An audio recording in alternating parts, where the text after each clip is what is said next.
কবিতার নাম সত্য মিথ্যা, লিখেছেন দেবব্রত ঘোষ। আবৃত্তি করে শোনাচ্ছি।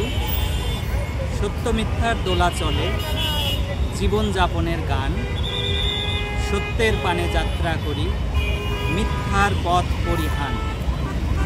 সত্য যেন সূর্যের আলো প্রতিদিনের পথে, মিথ্যা হলো ছায়ার মতো অন্ধকারে মেলে হাত।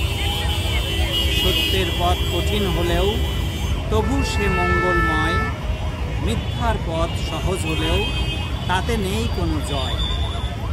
সত্যের রঙে জীবন সাজায় শান্তির পরশ পায়, মিথ্যার জালে আটকে গেলে সুখের আলো হারায়। সত্য যেন নদীর স্রোত শুদ্ধ স্বচ্ছ জলে, মিথ্যা হলো মরুর বালি খালি শুধু দুঃখে ঢলে। সত্যের প্রেমে জীবন গড়ি ন্যায়ের পথে হাঁটি, মিথ্যার ছলনা ত্যাগ করি আলোর পথে বাড়ি। সত্য মিথ্যার দোলা চলে জেগে উঠুক সবার মন, সত্যের পথে চলুক সবাই এটুকুই কামনা শুধু। মিথ্যার ছায়া খাটিয়ে তুলি সত্যের দীপ্তি মধুর, সত্য মিথ্যার যুদ্ধে সত্যের জয় হোক, ন্যায়ের পথে থাকুক জীবন। ধন্যবাদ।